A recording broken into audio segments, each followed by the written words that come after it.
کوئی حکیم دوائی دے اور کہے کہ اس کے نتیجے کے اندر یہ ہوگا، اور مریض 1 مہینے کے بعد وہ دوائی استعمال کرنے کے بعد آ کے کہے مجھے تو کوئی فرق نہیں پڑا، تو طبیب نبض دے کے کہتا ہے کہ تم نے پرہیز جو بتایا تھا وہ نہیں کیا، تب اس کا فائدہ تمہیں نہیں پہنچا۔ وہ کہتا ہے میں پرہیز تو نہیں کروں گا، مجھے شوگر کا مرض لاحق ہے، میں تو دبا کے میٹھا کھاؤں گا، لیکن میں تمہاری دوائی بھی لوں گا، لہٰذا مجھے شفا ہونی چاہیے، لیکن جو آپ پرہیز بتا رہے ہیں وہ میں نہیں کروں گا۔ ڈاکٹر کہے گا پھر کرتے رہو، دوائی بھی کھاتے رہو، لیکن فائدہ نہیں ہوگا۔ لیکن اگر مریض مکمل پرہیز بھی کرتا ہے اور پھر دوائی بھی لیتا ہے تو اللہ شفا عطا کرتا ہے۔ اللہ نے روزے کا نتیجہ تقوی رکھا ہے، لیکن ساتھ یہ شرط رکھی ہے کہ تم ان امور سے رک جاؤ جن سے تمہارے رب نے منع کیا ہے، پھر لازمی نتیجہ یہ ہے کہ تمہارا دل تقوی کے نور سے جگمگا اٹھے گا۔ اور اگر پورا مہینہ روزہ رکھنے کے باوجود بھی اتقاء کا نور نصیب نہیں ہوتا اور دل کو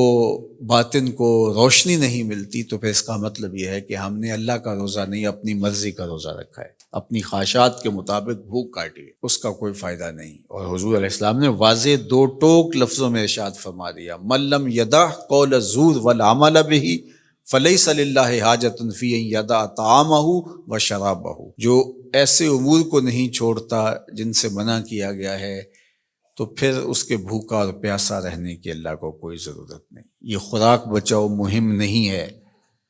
کہ اللہ نے اس لیے روزہ فرض کیا ہے کہ تھوڑا خوراک بچ جائے، نہیں، بلکہ وَيُزَادُ فِيهِ رِزْقُ الْمُؤْمِنِ، ماہ سیام میں تو مومن کا رزق بڑھا دیا جاتا ہے۔ ہر شخص اپنا حساب لگائے تو اس مہینے میں اخراجات زیادہ ہوتے ہیں، تو یہ خوراک بچاؤ مہم نہیں ہے، بلکہ یہ تقوی کے حصول کا ذریعہ ہے مہینہ۔ اور اس پورے مہینے میں اگر ہم اپنے آپ کو بچائیں گے، اپنی زبان کو بچائیں گے، سب سے زیادہ جرائم گناہ ہماری زبان کرتی ہے، ہماری آنکھیں بھی گناہ کرتی ہیں، ہمارے ہاتھ بھی گناہ کرتے ہیں، ہمارے پاؤں بھی برائی کی جگہ پہ چل کے جائیں تو گناہ گار ہوتے ہیں، ہمارے کان بری چیزیں سنیں تو یہ بھی گناہ گار ہوتے ہیں، لیکن سب سے زیادہ گناہ ہماری زبان کرتی ہے۔ تو اس لیے ماہ سیام میں زبان کو کنٹرول کرنے کا کہا گیا۔ آقا کریم نے فرمایا جب تم سے کوئی الجھنا چاہے اور تم روزے سے ہو تو اسے کہو میں روزہ رکھا ہوا ہے، یعنی تم سے کوئی زیادتی بھی کرنا چاہے تم اس سے الجھو نہ، اور کہو انی امرؤ صائم، میں روزہ رکھا ہوا ہے۔ تو روزے کے اندر تو آپ اپنی زبان کو بچاتے ہیں اس احساس کے ساتھ کہ میں روزے سے ہوں۔ یہ احساس جب جڑا ہوتا ہے کہ میں روزے سے ہوں تو کلی بھی احتیاط سے کی جاتی ہے نا، کوئی قطع حلق سے نیچے نہ ٹپک جائے۔ جب آپ روزے سے ہوں اور یہ احساس آپ کے ساتھ جڑا ہوا ہوتا ہے تو آپ امور میں احتیاط کرتے ہیں کہ میرے روزے کو نقصان نہ پہنچ جائے۔ تو کیا صرف کھانے اور پینے سے ہی روزے کو نقصان پہنچتا ہے، یا روزے کو نقصان پہنچانے والی اور چیزیں بھی ہیں؟ تو اگر غیبت ہے، جھوٹ ہے، بہتان تراشی ہے، سب و شتم ہے، حتیٰ کہ فضول گوئی ہے، تو یہ چیزیں روزے کے نور کو ختم کر دیتی ہیں، اور پھر وہ بندہ بھوک اور پیاس کاٹ رہا ہوتا ہے۔ تو بھوک اور پیاس سے مقصد جو حاصل ہونا ہے، دیکھو میں نے ابن عاشور کے حوالے سے کہا کہ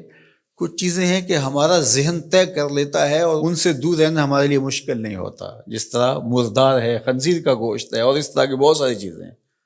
ہزاروں ایسی چیزیں ہیں جس سے ہم بچتے ہیں، اور ان سے بچنے کے لیے ہمیں کوئی محنت نہیں کرنا پڑتی۔ وہ کہتے ہیں ہمارا مائنڈ کلیئر ہو گیا کہ یہ حرام ہے، یہ گناہ ہے، ہمارے رب نے منع کیا ہے، تو بس ان سے ہم بچ جاتے ہیں۔ اگر ہم اس کی فہرست بنائیں تو وہ سینکڑوں میں، ہزاروں میں چلی جائے، جو اللہ کی توفیق سے ایک مسلمان نہیں کرتا،